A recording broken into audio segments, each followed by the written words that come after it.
What are we waiting for? I'll wait. Is Monica coming? I don't know, I didn't hear anything. Oh, yeah, Tim and you and Monica, so. All right. Parking could be Yeah. premium. It is. Now, didn't we approve a reduction of parking when they put the fire station in? Yeah, right. No, we picked up out back by the Yeah, ball right. field. We No. didn't put in enough of an elevator. Yeah. You don't have to hop up 4 flights of I stairs. think Monica should be able to climb the stairs. She could. She But us old can. guys? I have problems. There's an elevator, Yeah, it goes part way. It doesn't go all the way. and then you go over, you go over, Yeah. don't go all the way down. I know. Go over, and then you go over into the fire station, you go down another one. Yeah, Yeah, it's a long way to get there. I tried it. I got lost. Glad I I ended got up an coming out electric the truck. front. I think we should put a fire pole out in the back. Yeah, I think that's what we need. Ran a cord out. All right, oh, okay. Okay, here we go.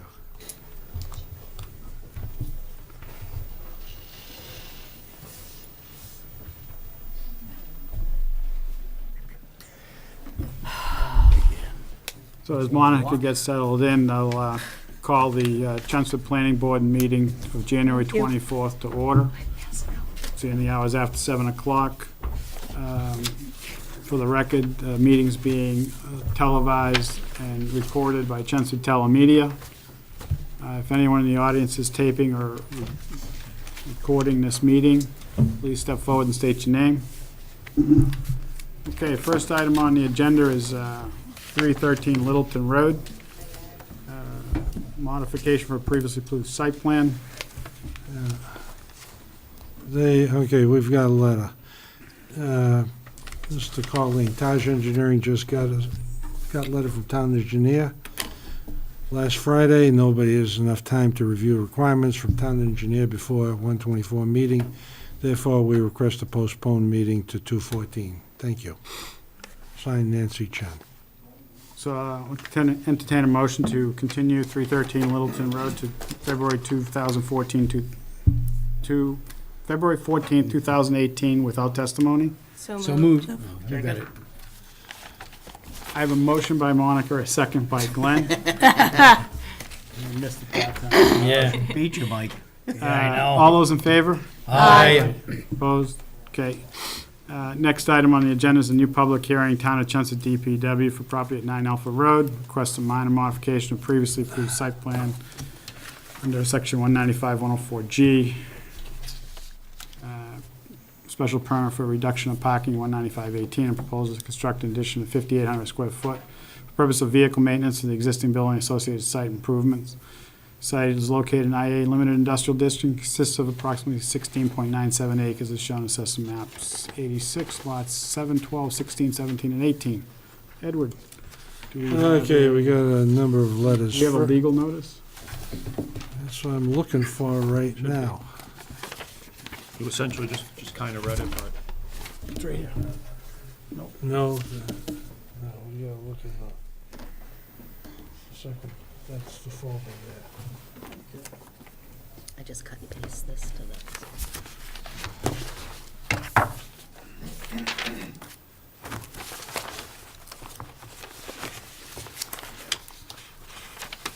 No, I don't have one.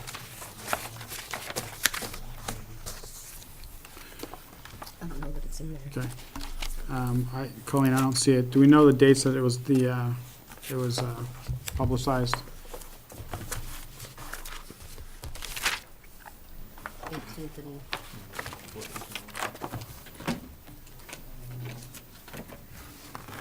Yeah, the 4th of the 11th. Okay, January. so, public was notified by our Chelmsford Independent on the 4th and the 11th. Notify the public hearing and that the plans are on file in the Community Development Office. We'll have the rest of the reading of the letter at the next meeting if necessary. Okay, why don't we start with the town letters? Okay, this is from Evan Belansky. No concerns other than should have a new parking space plan. Evan Belansky. Okay. This is Mark Dupel. No concerns. This is Board of Health, Susan Rosa, no concerns. This is Center Water District, Richard, no concerns. I got one more, hang on a second. Here we go. Oh, okay, DPW, okay. This is from Christine Papadopoulos. Dear members, this office has reviewed the construction site plan by Weston and Sampson Engineering dated January 24, 2018. As a result of this review, this office has the following comments. 1, any revision of the drainage system shall be submitted and approved by this office. 2, stormwater operation and maintenance plan as approved under the original approval process shall be followed as described in the report. 3, trench permit shall be filed as necessary per 520 CMR 14, Chapter 82A. 4, design engineer has revised the plans to satisfy the requirements of this office. Please contact this office if you have any questions. Christine Papadopoulos.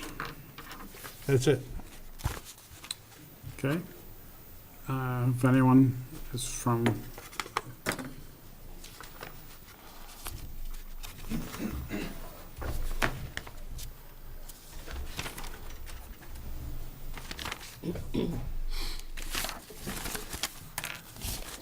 Good evening. My name is Jeff Alberti. I'm with Weston and Sampson. We're the design engineers for the project. And I just wanted to provide a quick overview of the project. I know you'll have some plans up on the screen. I did bring some boards in the event that we wanted to look at anything else, but I just wanted to give you a general overview. As you know, this project is from the DPW facility located at 9 Alpha Road. The entire project was previously authorized by special permit and site plan approval and was scheduled to be constructed in phases. So the initial phases, which included interior renovations, vehicle storage shops, as well as the site development and salt shed, have been completed. In this next phase, we're proposing to move forward with the vehicle maintenance area. We're requesting a minor modification to the previously approved site plan for the 5,800 square foot addition for vehicle maintenance. This addition is required so that the vehicles can be maintained on site. Again, subsequent to the initial activities that took place, this is to consolidate the operations. And really the goal is to provide proper clearances within the building so that they can maintain the equipment in a safe and efficient manner. The building consists of a pre-engineered metal building. It'll be enclosed with an insulated metal panel system, which is consistent with the existing metal cladding system that exists on the building. The proposed addition does comply with the property line setbacks. It will not result in any impacts to the landscaping. It will not increase the impervious area. And the final stormwater treatment system will continue to run in accordance with the system that was previously approved. The building is outside the 100-foot wetland buffer, and also we're requesting a minor modification to the previously approved special permit for the reduction in parking. And that was outlined in our application, but in summary, the original approved parking count was 74 spaces. The revised parking that we're proposing under this scenario with the addition displacing some of those 74 parking spaces is 58. And what we did is we met with DPW and worked on what the building load calculations were. Essentially, how many people will use this building, both staff and public. Through that process, we identified that there are 36 current staff. There are 3 new staff that would be allocated to this facility when this is constructed. We had dedicated 5 visitor parking spaces as well as 4 accessible. So the total building load requirement would be 48. So with the 58 that would remain, would be left when this project is done, we'd still have 10 extra spaces that would be unassigned if there were any adjustments made.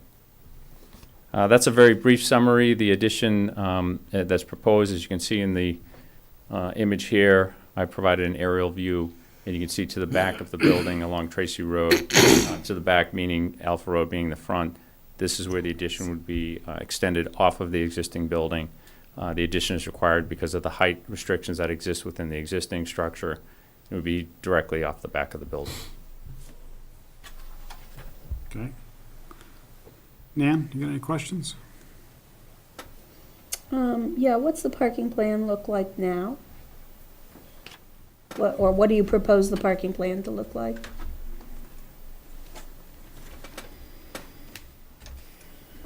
So this is the current proposed parking plan. So I've identified the areas where the parking would exist, 12 that exist out in front. There's 8 along the side, We have two adjacent to where the facility would be constructed, the addition, as well as a series of parking spaces that would remain out in the back.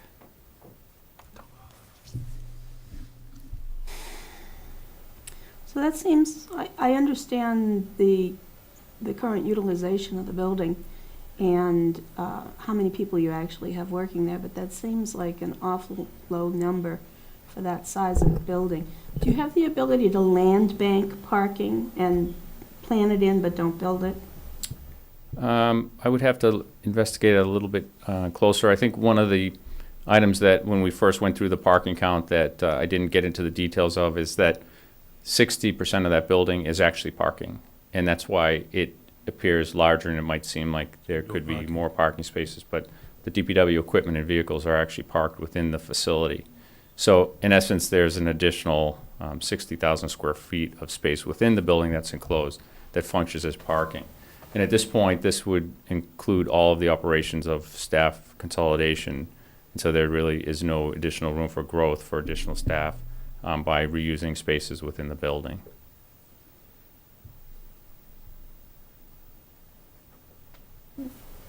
Henry? Henry? You have a lighting plan? It is. I did not provide a lighting plan. We provided the lighting catalog cut information for the fixtures. We indicated that there would be 4 fixtures provided over the overhead doors. They were provided in the package. Page 65 in the, online here, All right. 66. I mean, it's pretty wide open space back there. I'm really not concerned with much. As long as you got shielded lights that are facing down and you got enough around there for safety where you got people backing in and out of the buildings, you're fine. Yes, that's what we do have. Mike? Does this displace any current entries into the building now?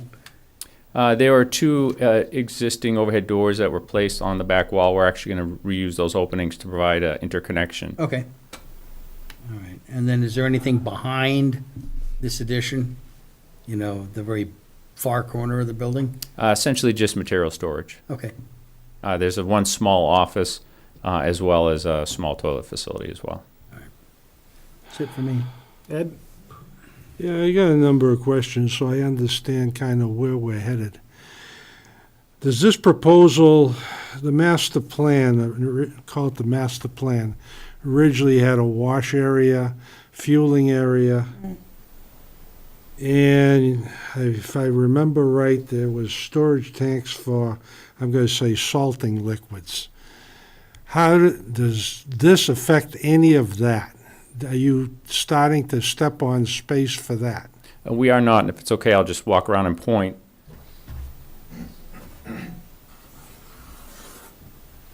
The area that I just circled is the area that was designated for the fueling and wash facilities, so we're not impacting that area whatsoever.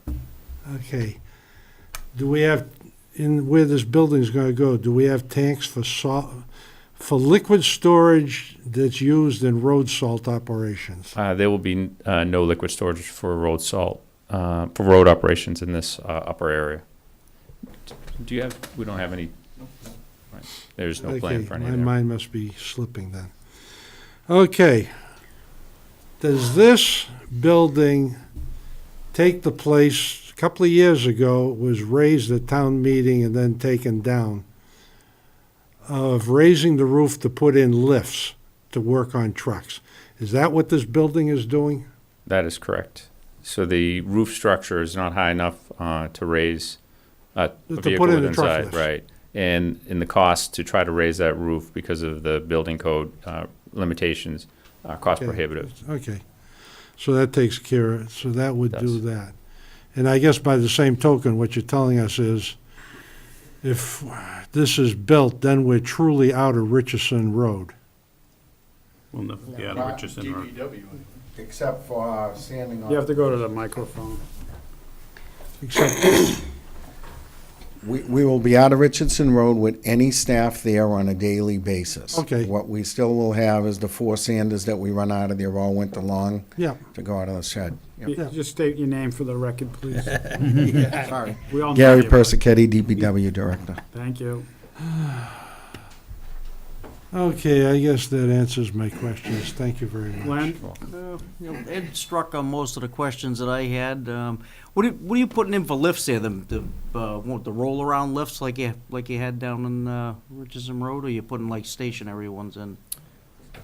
We're proposing, there is a series of portable lifts that they currently have that would be reused. Yeah. Also proposing a recessed platform lift, so these are fixed lifts that can lift heavy vehicles. Right, okay.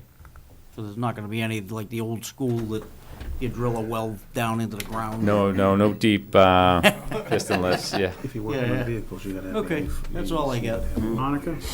So is this structure, is it just displacing parking spaces or is it displacing any green space?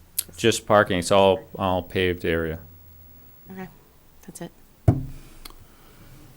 The only question is if there's floor drains in this, you're gonna have separators in them and gonna be done to code and That's correct. We have all the floor drains going to a sand gas separator and connected to the sanitary sewer. okay. Since it's a public hearing, anybody from the public wish to come up and speak? Anybody from the public? Anybody from the public? Seeing none, I'll entertain a motion to close the public hearing. So moved? Motion by Mike, second by Glenn. All those in favor? Aye. Opposed? Unanimous? I'll entertain a motion that we approve. I'll entertain a motion to approve the minor modification with the letters, and also that they submit a parking plan to go along as community development has pointed out. So moved. Second? Motion by Glenn, second by Mike. All those in favor? Aye. Opposed? That's all we need for that one, Evan, right? You just did the minor. That Minor. one was minor. Let's do the special permit. Okay? This doesn't, question, Mr. Moderator, Mr. Chairman, this doesn't change any of the conditions we had about Correct. oil storage and all of that? Right, correct. We'll carry them. We'll reference the previous decision. You're gonna and carry write them. something up? Yep. Oh, okay, I'm happy. All right, well, So we need a motion for approval of the special permit for reduction of parking of 195-18. So moved? A motion by Mike, second by Glenn. All those in favor? Aye. Opposed? Okay. Thank you. Thanks for your time. Next one is to review the draft decision for 40 Swain Road. It was sent to you. I reviewed it online. The hard copy up Yeah, in you front have of a you hard copy. has, Copy, George. under special conditions, number 6 and number 7 were added by Christina from Town Engineering. Okay.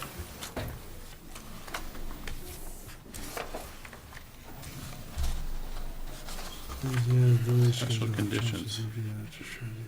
Findings.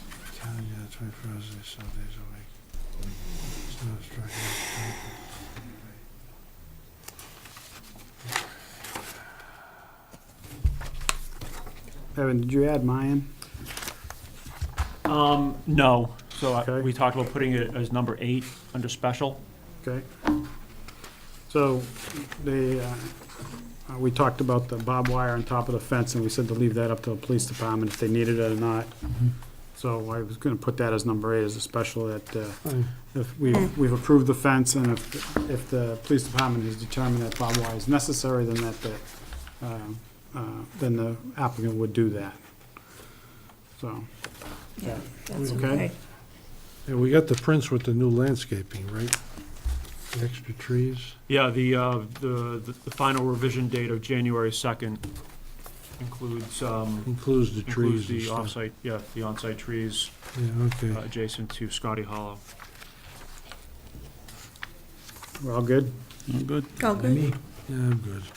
So I'll entertain a motion that board direct the chair to go ahead and sign the certificate of decision for 40 Swain Road.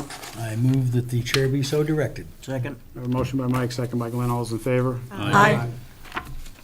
I'll sign it at the end of the meeting. Actually, you're gonna add that, Yeah, and we I'll gotta I'll come, change just, let me know. Bulgarian Terrace. Okay. They were here. Don, can you just go out in the hallway and grab them real quick? I'll grab it. Never mind, Colleen beat you to it.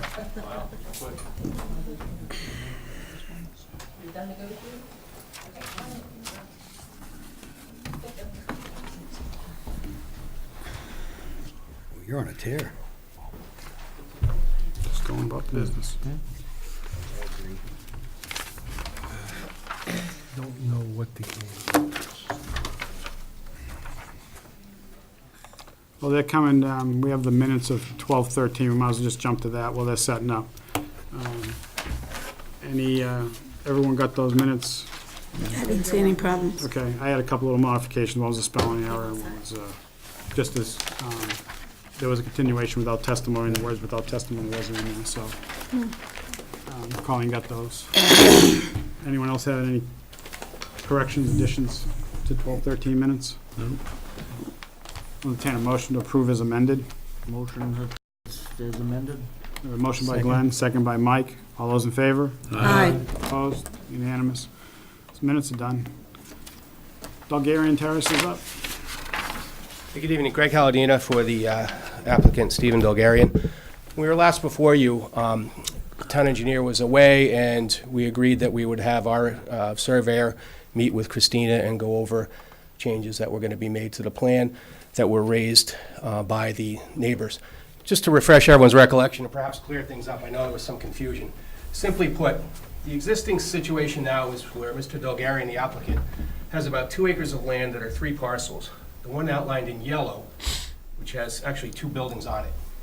There's the parcel outlined in green, which has 1 building on it, and then there's a vacant parcel in blue outlined there. All of these are combined and have about 2 acres.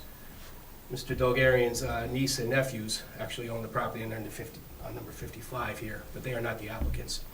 The current situation is Woodbine Street was extended as a public way up to the edge of one of Mr. Bulgarian's lots here.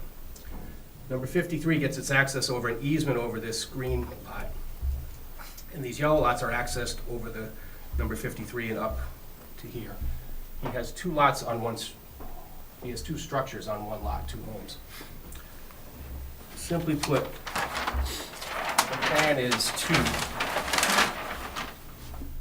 request that there be an extension of the public way all the way to the edge of where number 55 is.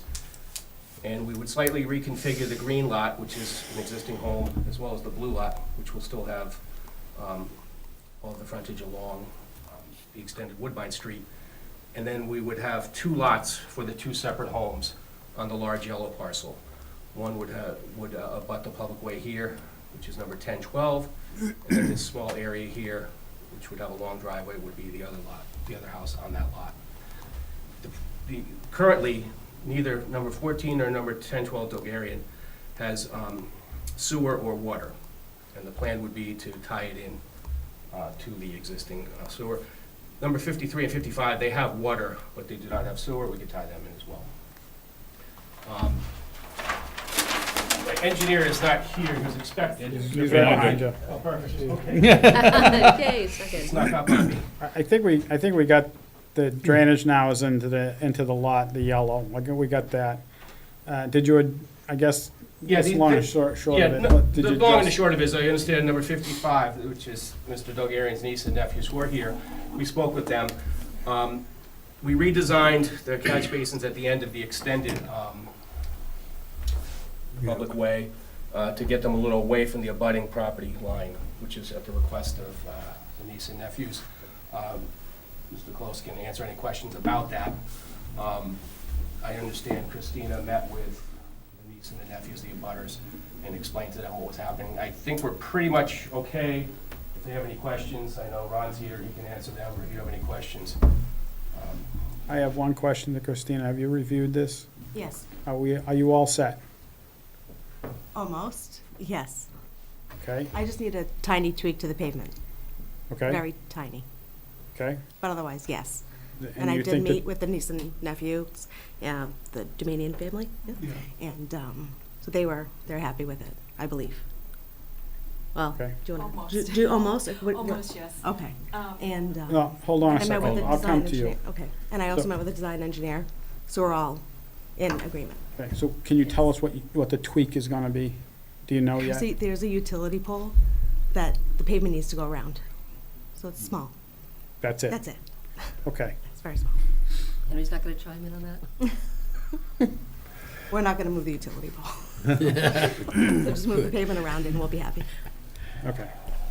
And you think that can be achieved? Yes. Okay. Yes, very cheap. So this is a public hearing, I'll open up to the public. I'll come back to the board in a minute. Is there anyone from the public wish to speak? Just one Please- thing. Please step to the microphone. Audrey Domanian, 55 Woodbine Street. I was wondering, when we spoke to Christina, she mentioned that we can no longer have frontage to Woodbine Street. Could that be an exception, that the town could give us the frontage? That's beyond the scope of this board, I believe. It is? Is that the Board of Appeals? So, No, you either have it or you don't, isn't it? I guess the frontage, by definition, had to be on the side of the street. so, It can't be at the end of the street? Correct. so at the moment, do they have frontage now? No, we You don't have frontage You don't have any anymore. frontage now, you No. won't have frontage then, that's not changing as far as I can see. Yes, the So- only thing that was changing was the road. Right, which is giving you a paved road towards your property. It's not changing the position of the easement of the road, am I correct? They would have direct access to the right-of-way, which they do not currently have. So that is the one way that is, in it, the proposal is improving their situation. But it will not give them frontage, but they don't currently have frontage. Right, So so it's not that, making it worse. the frontage is not changing. It's not changing. It's giving them Access to a right-of-way. access to a Immediate access to a right-of-way right- that's gonna be maintained By after the it's town. accepted by the town, Yes, by the town. right. Okay, and then just the last question was for the engineer, Ron Close's. You have to ask here. Okay, I guess I wanted to know where the basins, the basins are going on the road. The road is getting extended 5 feet. The pavement, I'm sorry, is being extended 5 feet. Can you show on the plan where the catch basins are, please? Ron Close for the record, registered professional engineer. As I understand it, she's concerned with the length of pavement, which we have shortened. No, just show her where the catch basins are. Could I have, is this sheet one? That's sheet two? That's sheet 2. Okay, can we enlarge this? Yeah, I'll blow it Oh, up. sorry. Up. Okay, down. Yeah, I can Okay, it's over in this area. There you go. There we go. Okay, so we shortened the length of pavement to this position here, was right up to abutting the lot line. We now have shortened it out approximately 10 feet to 15 feet, whatever the station is there. And the basins are right at that point, which is approximately 5 feet beyond their existing paved driveway. So it extends past their driveway by 5 feet. And we did add a note which indicated that all efforts will be made to reduce the amount of runoff that would go down into their property by way of berming and or elevating whatever we have to do to get that above the basins as you enter their driveway. Okay. So I think it's one of the plans here, it's last note down. Okay. All right, I'm sorry, 12. But driveway at number 55 Woodbine Street shall be bermed, elevated, etc. to prevent runoff. great. Thank you. Any questions from the board? Start with Nan. None. Henry? No. Mike? Well, it's a bizarre situation, but this is a solution. I guess I don't have any questions. Ed? Glenn? Nothing. Monica? No. And I have nothing, believe it or not. What? Really? Well, anyone else in the public? Seeing none, I'll entertain a motion to close the public hearing. So moved. Second. Motion by Mike, second by Glenn. Do we have a discussion? I have a question. We close the public hearing. Does Christina have everything she needs, or She will somebody be- submitting more prints? That's gonna be part of our motion. Okay, that'll be part of the follow-on. Mhm. Okay, Okay. I'm happy. So a motion by Mike, second by Glenn. All those in favor? Aye. Opposed? Unanimous.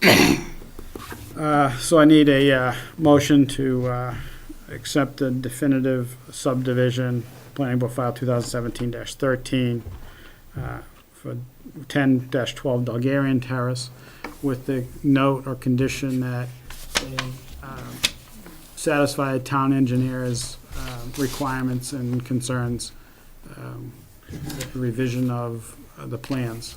So moved. I Second. have a motion by Glenn, second by Mike. You guys are getting me backwards. Yeah. Screwing you up. Yeah. Any discussion? Ed, you good with that motion? I'm fine. All those in favor? Aye. Aye. Opposed? Unanimous. Got it. Thank you. Thank you.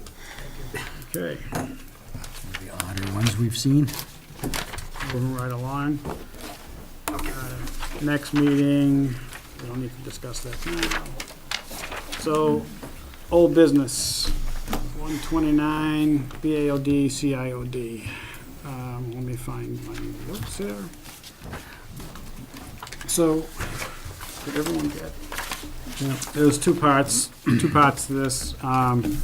First one is in the CIOD, there's under the residential uses 195-113, it talks about that multifamily is not allowed in You got extra copies? in the IA Copies? zone. Is there a copy, did you bring copies with you? I didn't, I can quickly make some copies. Why don't you do It that? would be good. So, so I talked to Evan about that because it was brought up that there's a conflict from one overlay to the other overlay, and we did CIOD first, and then several years later, we did the BAOD, which does allow residential and IA. So, Evan and I discussed about just getting a line into 195-13 to reference that residential or multifamily is permitted in IA zoning located within the BAOD in accordance with section 195-145. So he'll bring that up in a minute, we'll look at it. So that's Basically a belt and suspenders, right? it's just to clarify that, when I talked to town council about it, he said, you have one overlay, then you have the second overlay, which was subsequent to the first, so it allows it, so it kind of overrides it, but this just clarifies it and references it so that it's a little clearer. That's all about. So.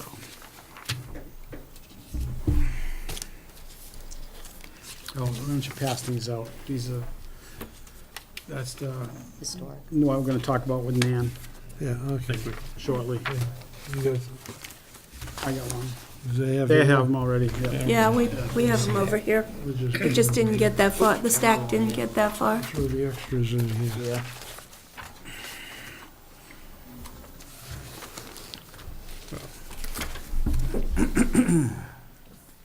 So, what this is about, this is, so part of this will continue is, we've advertised for a public hearing at our next meeting for this one, to bring to town meeting as a warrant article.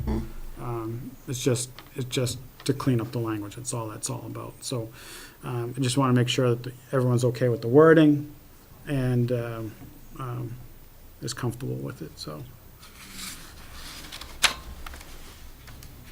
Am I making sense? Yeah. Sort of. Sort of. Without having it in front of me. No. Only barely. Now, as the town gets older, 75 years, if we're doing something now, should we be considering moving that out to 100 or something? I don't know that we should, because our definition of historically significant is based on over 75 years old. I'm just So looking the, So we're gonna get to that. Let's finish this, and as soon as Evan comes up, and I'm just worried if he's gonna be historic. I'm definitely gonna be historic soon. I'm gonna be prehistoric. I'm gonna be history.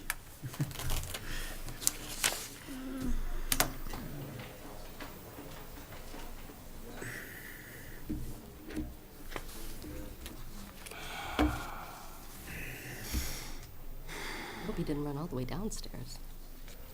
I don't know. Sounds like he's talking on the hallway.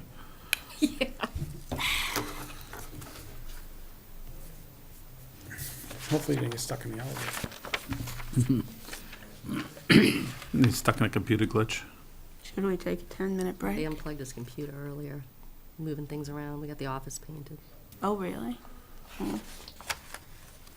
Did you get some color out of it, or is it just, He had 3 pre-approved colors. 2 are you see here, and then the maroon. oh, I see. Does look nice, though. Yeah. Well, it's clean at least.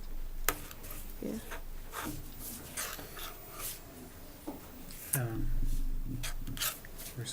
Is the recycling committee here? No. I don't see Nick. He was with us all day. He was in charge of the makeover. They can get them to go. I'll get us. Let's see if he's out now. I think we have a direct line to him. Yeah. Yeah. Although the parents of the last they listened He to. will be summoned.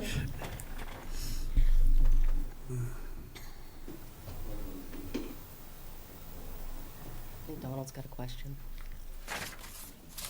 Still not read it. They're looking for you at planning board. I hate Siri.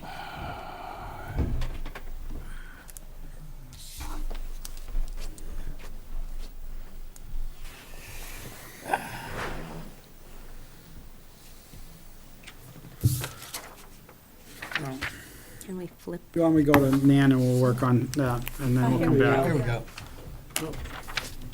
Thank you.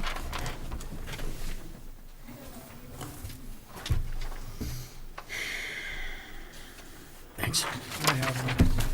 Thank you. So basically, you see the modification to the first paragraph. The bold is the proposed change.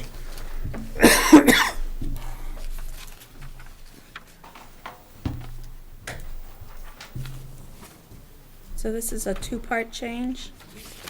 113 and 145? Don't Oh. talk about 145 yet. This is Right. just 113. This is in the CIOD, Okay, okay? Don't, two separate things. don't go there. Don't go there yet. Please. Okay.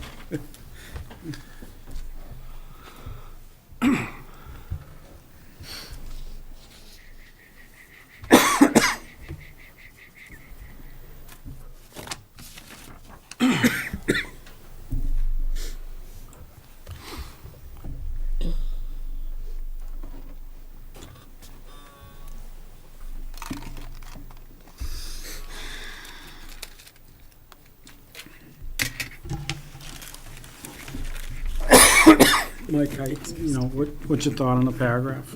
Well, I mean, the 113 piece is quite benign and clarifying. I see no reason not to do it. Okay. Just simple as that. Right, Henry? I feel the same as Mike.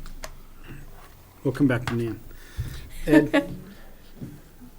It seems benign, but what we're gonna run into is the fact that one side of the road is residential and the other side is industrial. Why?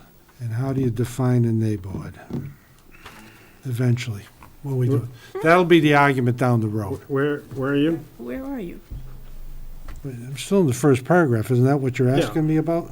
Yeah. The existing text. Where the project is in keeping with, is this language we're proposing to put in? The bold is the only language we're proposing to put in. The rest of it's already in the, It's already Oh, part of it. okay, all right, fine. it's only the bold. Only the bold, Only the okay. bold, and underlined part. Benign enough. Glenn? Benign enough. I was going in the same direction with Ed with the word surrounding neighborhood, No, but. that's already in the, it's already in, we're not changing that. Yep, Okay. Monica? Clarifies it even more, so why not? Hyper clarified. Okay. Nan? I'm good with the concept. I'm very good with the concept. I'm not quite sure about the phraseology, but honestly, if our lawyers are good with it, I'm good with it. Sometimes simpler the better. Yeah, there's something about it that doesn't read well. That's my only concern, because I'm absolutely with you. It clarifies it. Okay. It's not beautiful, but it does the job. It's not beautiful. Yeah, there's something about it that's Okay. awfully So cumbersome. I'll let you sleep on it. If we have to modify it at the public hearing, we can do that. But the principle of it is to clarify that paragraph. I almost want to think it's the same sentence as the first sentence. It's That there's the period at the end of the first sentence gets replaced by a comma. Or maybe a semicolon. There's just I'm not gonna something get into the grammatically. grammatical part of it. Yeah, well, that's all I'm saying, is grammatically, there's something a little funky about it. There was a concern brought up. I'm good with the verb, with the concept. Okay. All right. So we'll move past that. That's going to be in a public hearing on February 14th.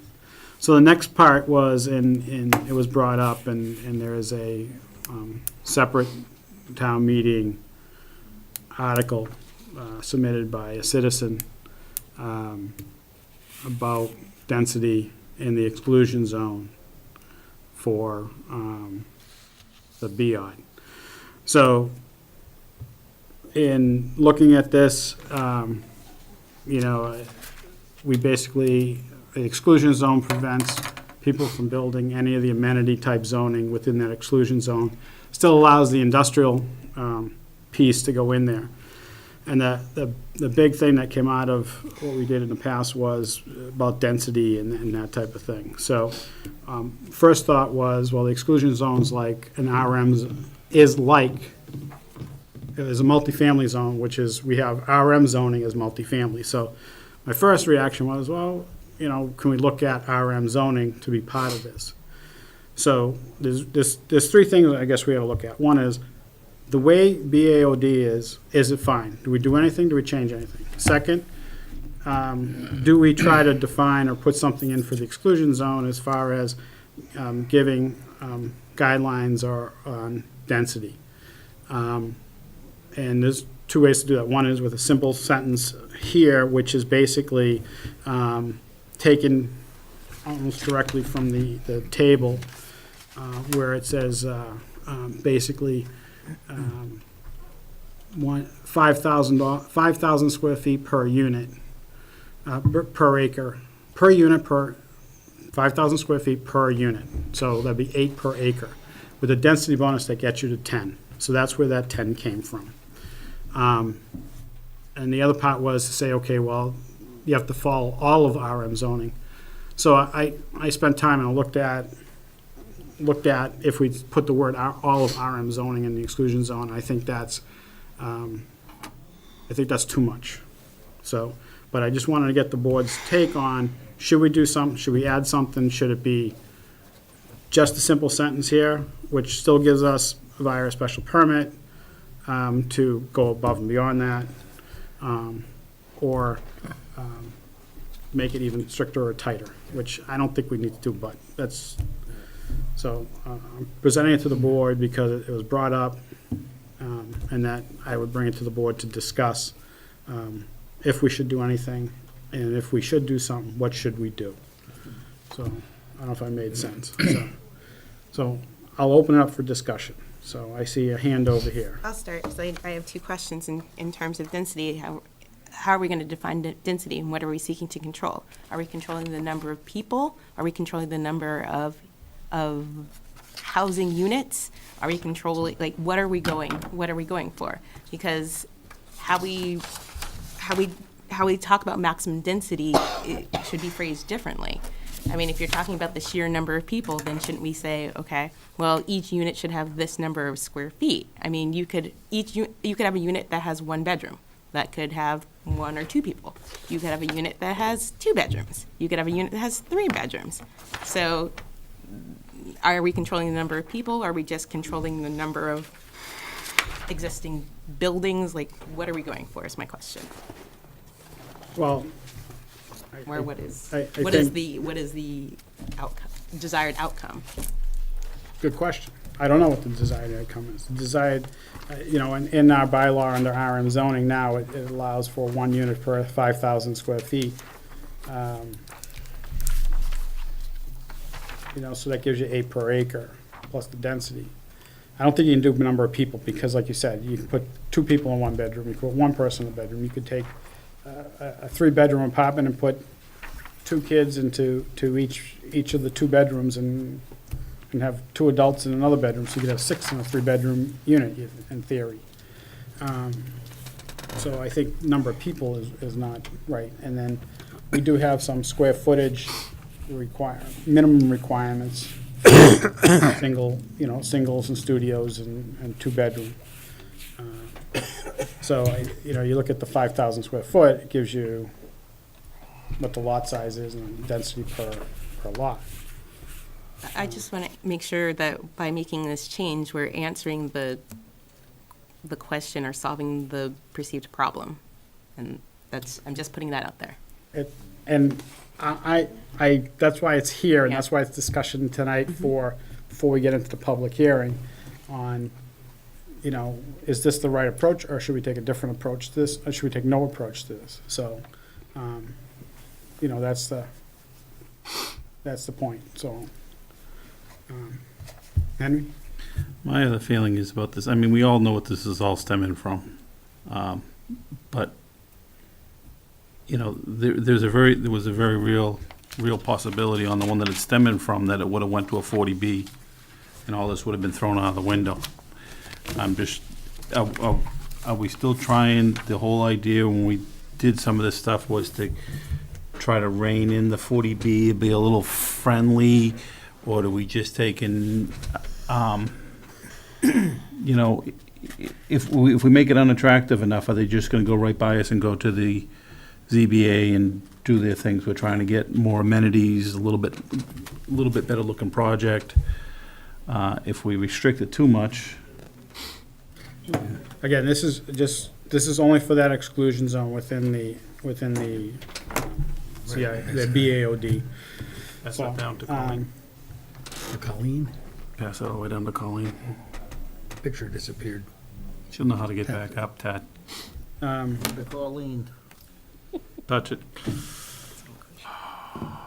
Yeah, no, there's no question. I mean, what we try to do is we try to come up with a better project.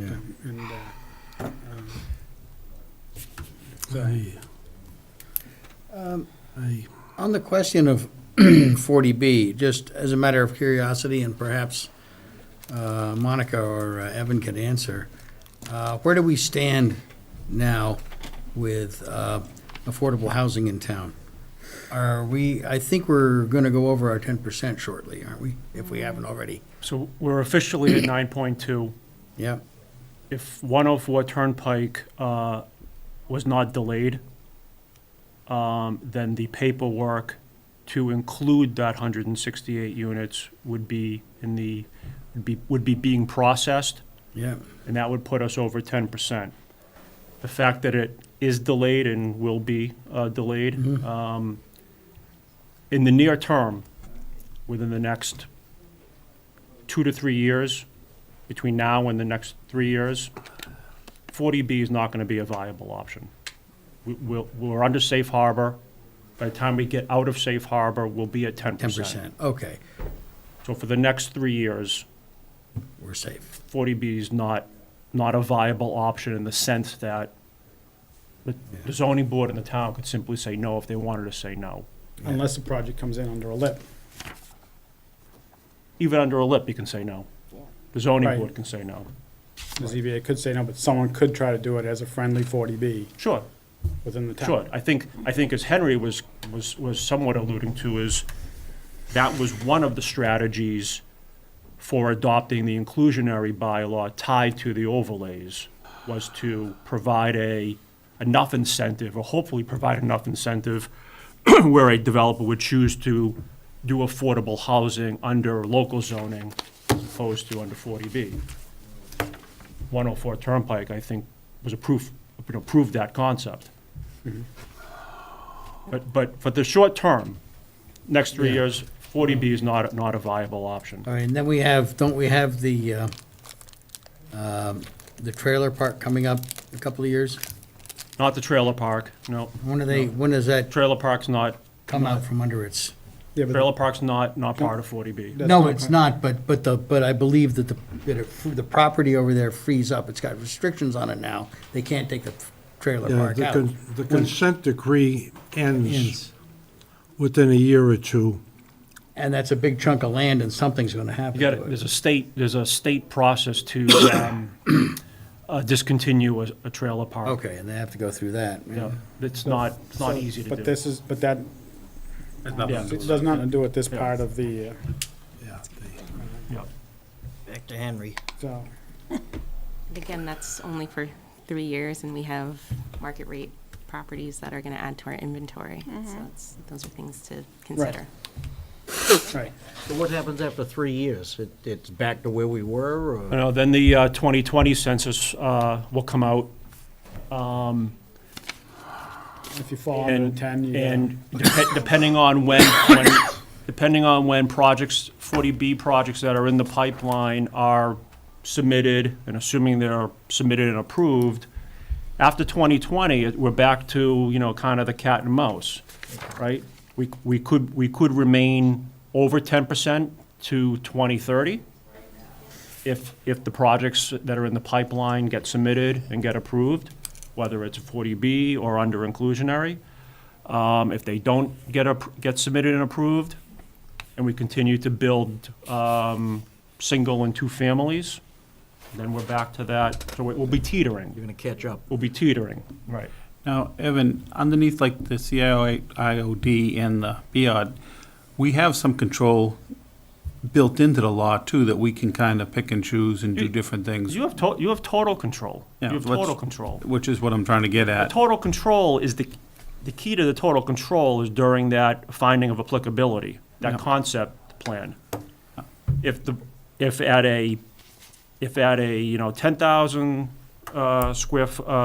10,000 foot high view, a meet and greet and a concept plan, the board thinks that it is not a good project, not good for the neighborhood, not good for the town, not consistent with the neighborhood, not consistent with the 129 strategy, the board can say thanks but no thanks. Yeah. If the So- board thinks that the proponent can be worked with, then the board can choose to work with. I'm just trying to clarify that for. Yeah, people. and I think the board knows this. Wasn't a multifamily project, but there was a industrial project, but the board said thanks but no thanks. Yeah. Okay. Okay. Any other comments on this? Yeah, I think, You wanna hear? huh? Go ahead, Ed. Go ahead. She was ready to go, so I pointed to you. Oh, okay. You're up first, Ed. You're number All right, I hate to say it, but, okay, a couple of comments. First of all, it's nice we're doing this, but when I look at this map and refresh my memory, there are very, very few opportunities for development left other than in the commercial exclusion zone, other than maybe tearing down some of the industrial buildings. Yeah, that's comment number one. Comment number two, I assume Evan prepared this chart? No? I did, You did. Thank you very much. seemed like relevant data. Yeah, because I was going to ask for something like this anyway. I was too lazy to do it myself at this point. When you look at your, am I going to steal your thunder, Nancy, or do you Go want me? ahead. When you look at the Chelmsford apartment unit density, they're all up around 20. Call it 17 plus units per acre. The other thing I was gonna ask for is beyond apartments, because apartments and condominiums are the same thing in the eyes of the law. To start taking a look at the density of a number of the condo complexes in towns such as Chelmsford Village, can't think of its name, but it's out on 110, beyond the Elks. I think we'll find that those are up probably fairly high density per acre. So the 10, I think, if we're going to do something, I think the 10 is exceptional when you look at what the data Nancy has provided. We should do something more like 15 or 18, okay? That's where, because in reality, let's get real about it. They're going to forget the first sentence, and the developer's going to remember the second sentence. May increase the units per acre via special permit. And they're going to march in here with plans and ask for a special permit, period.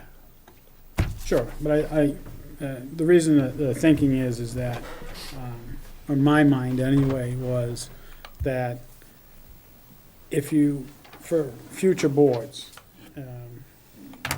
you set that 10, and then it's a little higher threshold if you want to go above and beyond that with a special permit. So it basically says, look, this is what we allow. You want 18, you really have to show us, the 18, how you want to get there. Plus it's, basically that first sentence is almost taken verbatim out of the dimensional table. Yeah, well. So that's or based out of that dimensional table and that footnote. So, but again, it's just here for discussion and whether we want to proceed with it or not. So, Monica. Then I just want to expand on my initial question then. If because again, never mind, I do know what the goal is, but whatever. Again, if we're trying to say, oh, there's too many buildings and we'd like more green space, then should we then address that issue? Like say there should be more green space. I don't understand why almost arbitrarily attaching a density gets to a solution. Or maybe we should just decide, again, what the question is that we're solving. Because this seems arbitrary. I know it's tied into square footage. It's not arbitrary. This came up based on a citizen presenting a petition for a non-binding referendum, as well as for a town meeting warrant article. And I basically said in front of the selectmen that this board would have a discussion whether we feel that there needs to be an adjustment or not needs to be adjustment. This is a starting point. The starting point is basically I got it from the RM zoning, so which is multifamily zoning. That's the starting point. If you're not comfortable with it, that's fine. Oh no, and it's nothing against what you're saying. This is what's driven this discussion was based on a citizen petition that wanted to make this even less, 4 to 6. Based on a housing production plan recommendation that was to create new low-density zoning, which we don't have a zone for low-density zoning. So it was a recommendation. This board chose not to take it up, and we don't have it.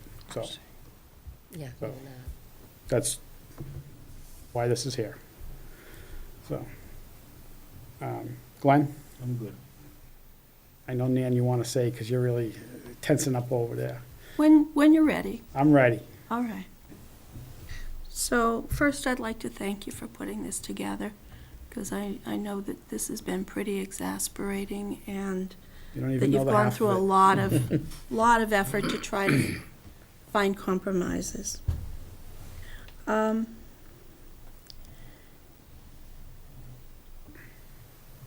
My concern is that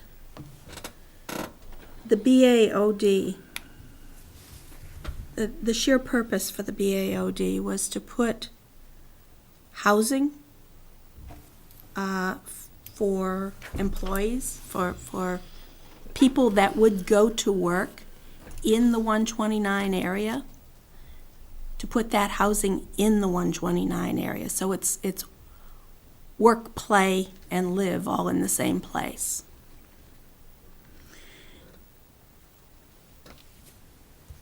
And to put amenities in that area so that they can play as well as work and live. So we want to bring new businesses back in here. And those new businesses, we really are trying to get the tech businesses in, and they in turn tend to be trying to pull in some of the younger employees. And those folks need someplace to live. And we're not talking about putting in two-family housing. We're not even talking about putting in townhouses to get enough housing to support that population. We're really talking about putting in apartments, because nothing else in that area really serves the purpose of what the BAOD was about. So I took a look at the apartments in Chelmsford that I could identify, and the units per acre density on them, to find out what was real. I mean, what do we really have in town, and what is economical for a developer to build? Because honestly, if it's not a high enough density to be economical for them, they're not going to do it.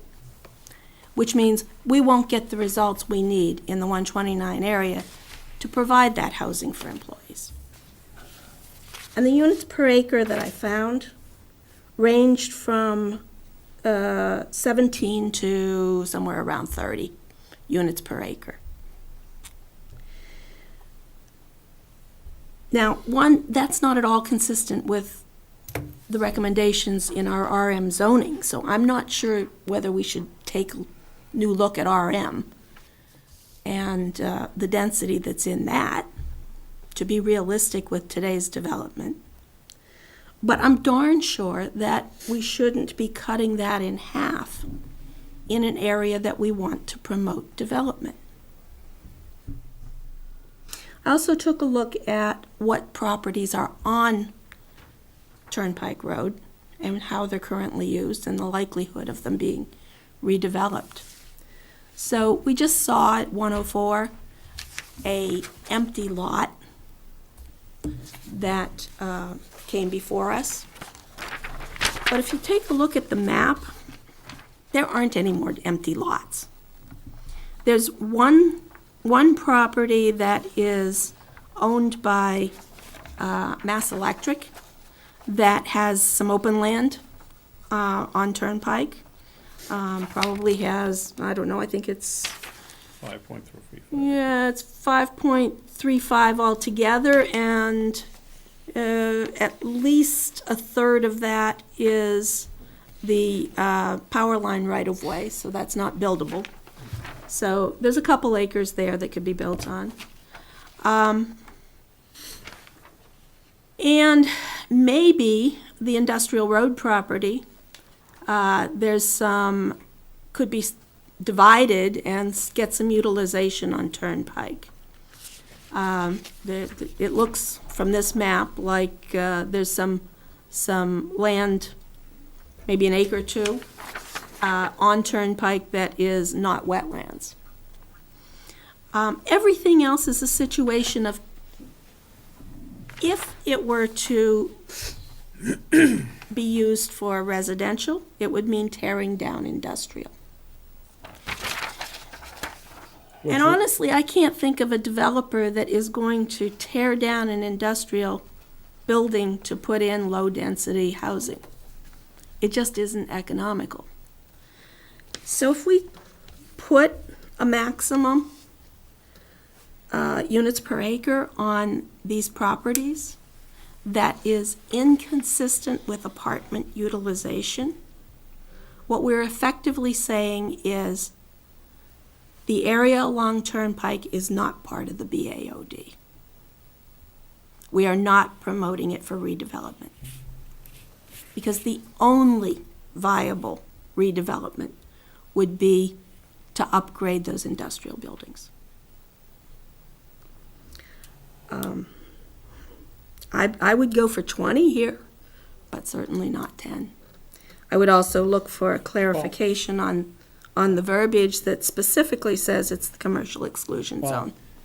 I think, basically, with basically what you said, to me, is don't put anything, just leave it alone, leave it the way it is now. Yeah. And, okay, Yeah, so I'm gonna take that from you, how's that? that's fine. Okay, That's my spiel. That's the data to support it. so, I did something very similar to what you did on at least two properties, and Evan was kind enough to get me the information. And I did Kensington and One Technology Drive, which is Two of the ones. two of the ones on here. Yep. And I got 19.43 and 23.12. And I live 2 blocks away, maybe 3 blocks away from One Technology Drive. And I know that property was originally approved for 75,000 square foot office building. And the developer, which was a large real estate company at the time, couldn't find a tenant. Just couldn't find a tenant. And they ended up doing, that's a 40B project. Because I believe that's commercially zoned up there. And that's 23.12 units. And I go by there every day. Yeah. And I don't see too many adverse effects of. It strikes me as a well-designed apartment complex, So, but a typical apartment complex. okay. So, okay, I think I have both your thoughts. I think you're kind of in the same, just leave it alone, don't change anything. Just leave it. It serves its purpose to Okay. promote apartments, and it serves its purpose to create a buffer between industry and Okay. residential. All right, Glenn, Leave it. Ed, Leave it alone. Mike? He's thinking Henry. Leave it alone. Well, you got your count there. Evan, we don't need to have a public hearing. Just leave it the bylaw the way it is, Excellent. okay? So we've advertised for the public hearing. Do we just cancel it, or how do we? No, it will run, and you'll, the night of the public hearing, you'll indicate to the audience that the board is not moving forward I'm moving with. forward, we're just withdrawing it. Correct. Okay? Good. Thank you. Do we need to put anything in the BAOD that cross-references back into the COID? I don't think so, but Evan can take a touch closer base look with at that. town council and determine whether that should happen or not. I think that was a good discussion. Thank you. Yes. Thank you. Just got a quick question. Yes, Ed. On the public hearing, we talked about just saying it's not gonna happen. Should we open it and see if anybody wants to make any comments that might give us I- fresh thoughts? I don't think we need to do it. I think. Okay. Okay. But I'll circle back with Evan and. To Ed's point, you will be holding the public hearing for the citizen petition. Okay, so we'll For get that- the thoughts Yeah. at that point. Yeah. Yeah. Okay, Okay. thank you. All right. So you have, next thing is on the agenda would be the historic, which Nan put together. And Nan, you're on. Okay, so I introduced this at the last meeting, and we left it as you guys get to review it, to go away and review it and come back with your thoughts, comments, suggestions. Does anybody need me to reintroduce it? I don't think we need to reintroduce it. I'll Okay. go around and see if anyone has any questions. I have a few comments. Yep, I expected. And I did expect. Ed, you want to go first? Why don't I start out? Okay, we refer to these things as historically significant structures. I'm not into that part of things. Are there guideline, Yes. are there written guidelines or written criteria that the Historic Commission uses to define a historically significant structure? The first answer is, I'm not absolutely positive, but let me give you what I believe to be true, Okay. okay? And we really need Deb to clarify that. Okay. There are, Verna. yeah, to Verna. There are state requirements to have a property deemed historically significant. I believe, but I am not positive, that our town historical commission uses those guidelines when they determine a property to be historically significant. But in order to be really sure of that answer, we would need them to verify. I just Yeah. thought it's Yeah. just not a bunch of guys declaring Ed Rue's house historically significant. No, it's an actual 'Cause he lived process it, that, yeah. that they go through. For instance, when somebody submits a demolition Yeah, request, it's a process that they go through to evaluate what is known about the property, both from a architectural and a usage standpoint. I just wanted to know, is there some, There's a methodology. there's a methodology and, My question is, how closely is it defined? yeah, and what are the criteria? And I don't know that. Okay, and the other thing, and I apologize, I didn't mail it in. I didn't email it, but I think you can, I think with a little wordsmithing, we can take 195, 150 and 195, 151 and turn it into one paragraph, Merge it, pardon? merge it. Merge it, yes. Because I was going back and forth. I read one and then I read the other. And I says, I just read this and I Yep. was going back and forth trying to figure out what the differences were. Okay. I did. There are some differences, So I but yeah. think but I think Merge we it. could merge them.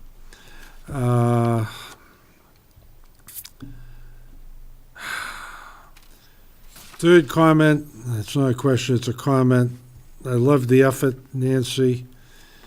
What just worries me and concerns me is this just moves us down the road one further step towards what I've seen in large cities happen to their old sections that are, when the quote-unquote rich people move out. And it's sort of, I think, we may think we're preserving it, but the way I see regulations interpreted, I sometimes wonder if we're preserving or just giving somebody a new way to reinterpret the regulations and come up with a new, something we don't expect. That's just the best way to put it. For instance, on these, you say, it'll look like a single family. Well, a lot of houses, if you're going to turn them into two families, the second apartment needs two exits. The way they tend to do it in a lot of towns, cities, is they put on a whole set of this pressure-treated wood and make a stairs along the side of the house or up the back. And it doesn't look like Doesn't look, it's not historically significant much anymore. That's exactly right. Just looks like, it takes away from what you're trying to do. And what I'm referring to is there's a neighboring city, and if you drive through some of its old original sections, offline I'll tell you about it. That's all I've got for comments. George, I can add just a little bit to that, if you don't mind. I'll come back. What are you gonna add? Just the fact that, between building and building permits or anything that comes before, the first thing they do is look at the age of the house, and it will be denied no matter what it is, even more so than a demolition. Everything ends up back before historical, be it the commission or the district. And they need some sort of approval, even if they're just putting out a deck or replacing windows or things like that. So there is checks and balances that go along with that. To Ed's point, we do have a piece of the bylaw, 195-13, that allows for conversions of houses that were before 1938. And the way they get around that, Ed, is they add those stairs prior to asking for the two-family. So there's some tightening up that can be done there. But that's the process. I mean, everything over 75 years old Yeah. does get reviewed for any reason. Well, I just looked at this as we defined, we would be putting it into bylaws that, the 30,000 square feet, that kind of stuff. And I could see somebody with, maybe an old house that has 60,000 or 70,000 square feet. And they start, I mean, it makes it easier for them to come in and subdivide. Exactly. Yep. It makes it, that's what I'm getting at. Number one, it eases,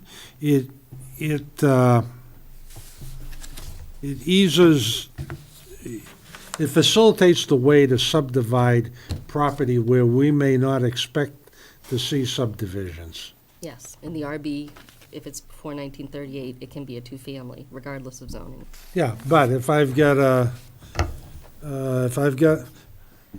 nice house, let's say up on Robin Hill, and I got 60 or 70,000 square feet, I can, and this comes into play, and I can get somebody to say that I've got a historically significant, then all of a sudden I can split off 40,000 square foot building lot, be left with whatever it is, 20 or 30,000 for my house, and away we go. But the catch is you have to put your house under historical preservation restrictions.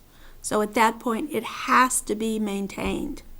You can't tear it down, you have to maintain it in its historical form.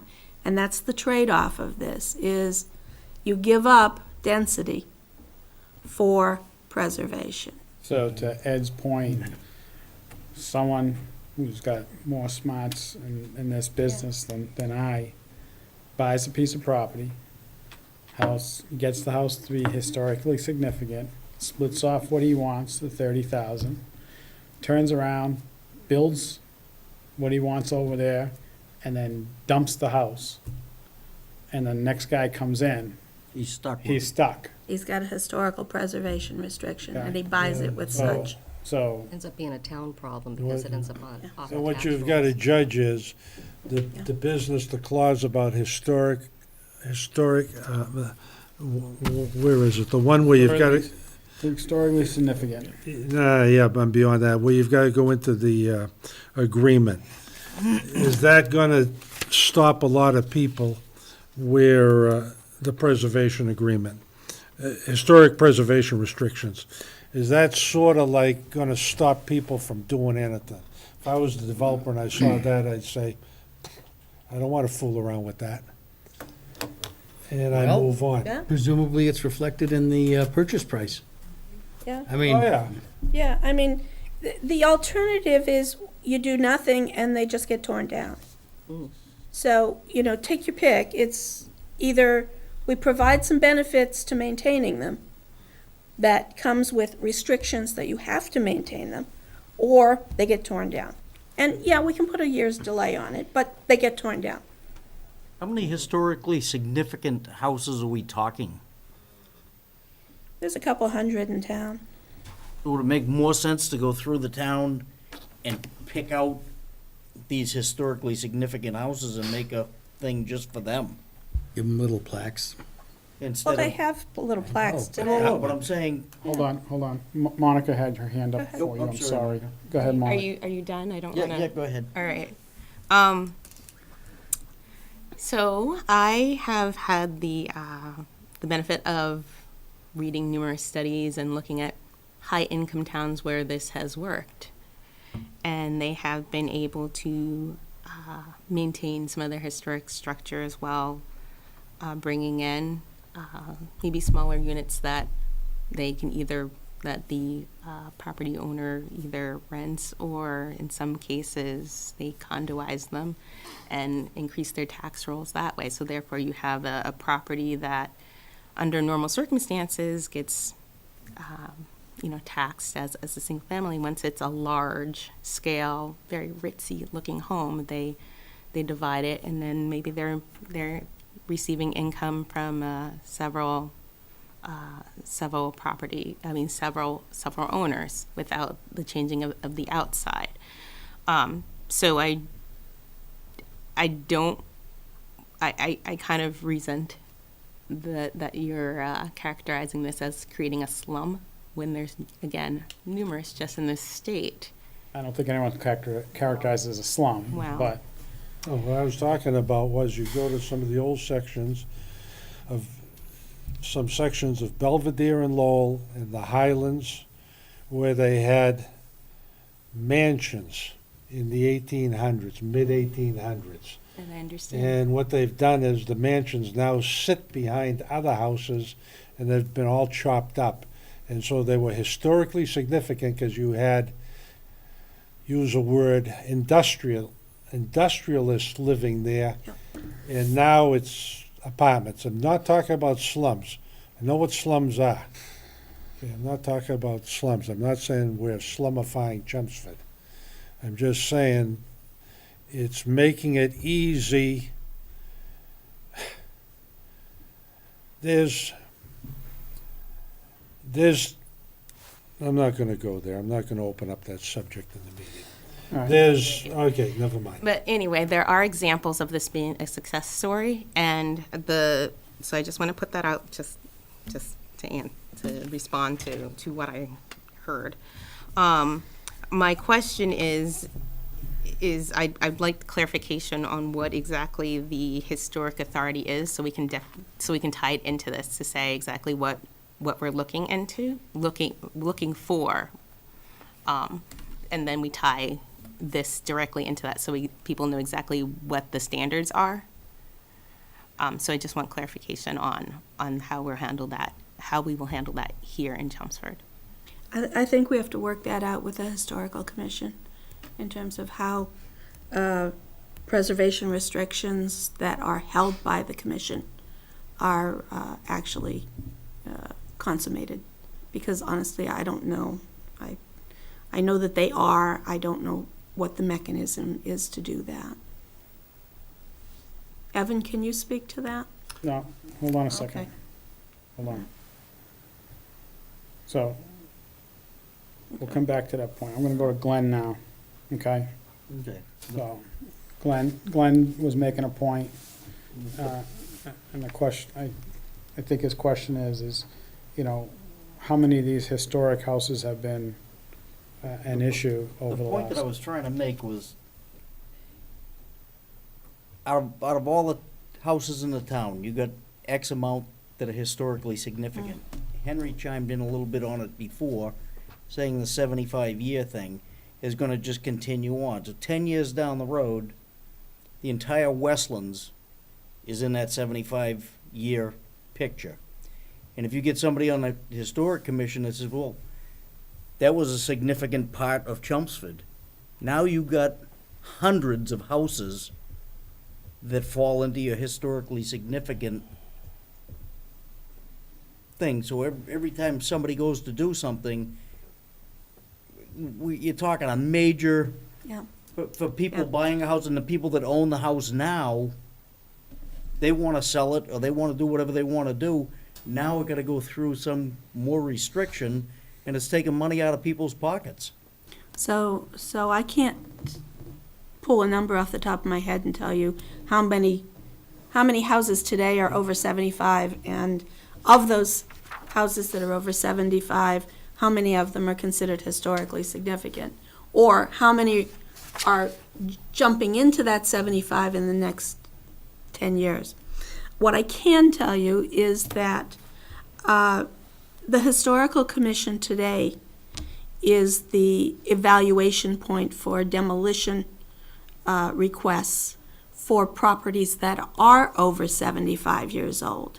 And there's only a fraction of those requests that they find the property to be historically significant and desirable to preserve. But that's the group that you have now. Yeah. That can change, and you can And get it somebody can on change. here that says So- everything's significant. So it gets back to Ed's question of what is the criteria to determine historical significance? I'd like to see that And where's it written? in the wording, So I'm curious. Yeah. in the thing saying, okay, it gotta fall under this criteria, this, and this, to be historically I significant. think we're gonna try to get some of that information. Yeah. But I think at this point, Just to clarify, this bylaw doesn't have the same applicability as demo delay. Demo delay is what you're talking about, where if you own a house that's over 75 years old, as soon as you want to do something, blow the roof off, blow a wall off, to put an addition on, you go in front of the historical commission. This is not that. This only applies where a developer, not an existing homeowner or resident, or a developer targets a deferred maintenance house, which they currently do now, all over town, we see it. And right now, they decide to demolish it and build a McMansion. Right. What this bylaw is attempting to do is, again, not put any restrictions on existing single-family homeowners, but the developer who's looking to, maximize the value of a lot. Right. So in this case, it would that provide the incentive where appropriate to save the historic structure. Not all But that historic developer homes. is buying that house off a resident. Correct. Who's been holding that their whole life and trying to maximize. So the what they're resident will getting still out of it. maximize. It's kind of like inclusionary, right? All zoning creates value, and in some cases, it may decrease upfront value, right? So in this case, the developer their asking price, their offer may be slightly less because they now need to go through a permitting process. But in exchange, they're voluntarily going through a permitting process because they want a new lot to build a new house in exchange for putting the old house under a preservation restriction and fixing it up accordingly. So it's a carrot and stick approach. Right, But I don't view it as burdening anybody, because you're voluntarily, the developer or the investor is voluntarily choosing to do this. If they don't want to create a new lot to subsidize the historic preservation, they don't need to do business under this bylaw. Okay. They could still choose to do what developers are doing right now, which is go to the historical commission, be delayed up to a year, Yep, wait the year, demolish the house, build a McMansion. right. But I think we know there are a lot of developers in town who do specialize in restoring the older homes in town. And there's certainly a lot of residents in town who like to live in older homes. Right. So, I think the way this normally plays out at the local level is you have a developer who understands how to do historic preservation. If they're not in that business, they're not gonna go through this bylaw. They'll just wait the year, right? And you have neighborhoods where they would prefer to have the historic house preserved and have a new house built that was consistent, architecturally consistent. So it's not a one-size-fits-all. Right. It's not even 100% applicable. Some developers may choose to do business under this bylaw. Others may say, it's not for me, I'll wait my year. Yep. And then in some cases, the historical commission agrees that the structure just can't be saved. Right. Or it's not worthy of preservation, or it's not historic. There's nothing significant about it. Right. so at this point, we've been talking about this for about half an hour, so Oh, all right. I'm gonna, I'll come back to you in a second, but I'm gonna make a couple suggestions, and we'll see where it goes. One is, I'm gonna turn to Monica. You say you've seen this in a couple of communities. If you can reach out to those communities and see what their bylaws are, and we can compare them, because I'm not one to reinvent the wheel. So if that's one thing. Second was to reach out to Historic and have them probably come in and talk to us. And I think the question would be is, for us to, I guess, to get a better understanding is, when there's a demolition delay or a property comes before them and they feel is historic significance, what are their procedures? In a nutshell. I don't think we need to get it in depth, but in a nutshell. And then where, if they've been successful at working with someone to help preserve the property, cite an example. Thirdly, how many historically significant structures, over the last year, 2 or 3, that they really would have liked to have saved, but they've, they just couldn't save it. People waited the 1 year. If we're only talking 1 or 2 per year over, let's say, the last 3 or 4 years, maybe there's another approach. I know when I was at one of the historic, the demolition delay meetings, they were talking about setting up a host of criteria based on, there was a piece of property on corner of North and Davis that we all know about, that they said, this should have been done, and that should have been done, and it was just, but it wasn't in writing, and they were talking about putting together some written specifications on a building that they were gonna try to work with the builder. So I think a little more, gather more information and bring that forward, and then continue the discussion.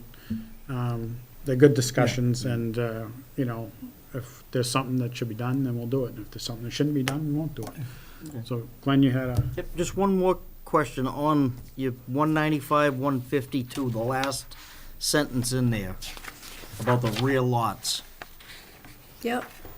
If you have a historical house that would qualify for a rear lot, would that house have to be under the preservation thing to get that rear lot?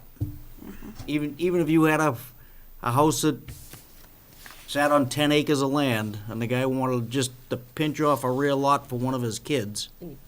If you meet the rear lot requirements Yeah. of the standard rear lot, Yeah. you wouldn't have to You wouldn't go have to, through okay. this. Okay, that's, But this gives you some bonuses in Yep. terms of what qualifies for a rear lot. Okay. If you put it under I preservation thought it was gonna be restrictions. just kind of changing the rear lot, the whole rear lot thing. Nope. Okay. Okay. Nope, good. it's a preservation bonus. Okay. yeah, I'll And just, that's what this whole Good- thing's about. Good job on doing this whole thing, by the way. I didn't mean to step on your toes on none of it. It's just, No, I'm not taking it personally. so I just, But it's near and dear to my yeah. heart, No, I know. and, I haven't gone, but I'll just, go ahead. couple of quick things, and then just for, you can think about, and Yep. I'll send them to Evan. 195, 149. The lot contains not less than 20,000 square feet. I think in 195-13, it says 15,000 square feet, so I wasn't sure where you got the 20 there. 195-150. If I'm reading this correctly, this is gonna allow 3-family homes in RA and RB districts that are single-family home districts. That's right. Because we already allow 2 families. If it's if it's That's prior to 1938. That's right. Which is, Almost every historic house. Yeah. much older than 75, so, Yeah, exactly. okay, so, that's, So that so may this be is of a bonus for concern. this is a 1-unit bonus for preservation. Yeah, 195-151, I would add an F about parking requirements, because then it basically carries down. Yeah, if I merge it with 150, we'll pick up. Yeah, The 195, 152B, in the RC, lot size is 20,000 square feet, you get 30,000 square feet, that's like more, but I wasn't sure if you did that on purpose or not. I did. Okay. 195, 152D. I think, I just had a note here, and I think it might be in here that if you create a new lot, then, you shouldn't need any variances to go with to comply with the buildable lot. like what we just saw on Westwood Street, that needed 2 variances to get frontage and access and that type of whatever it was, width. So, and then Colleen almost touched on it, and 195-154. Who's the enforcement agent? You know, if someone's not maintaining the landscaping or doing a number of different things, who's gonna enforce it? Who's gonna determine what's good condition? Who's gonna determine that the color is historically significant? Those type of things. And so that might be something for the building department to look at some point on how the enforcement. How it works. How's it gonna work, so.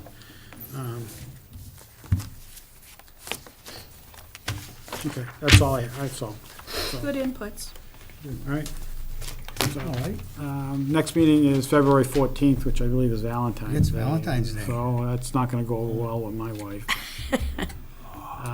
There's an end in sight.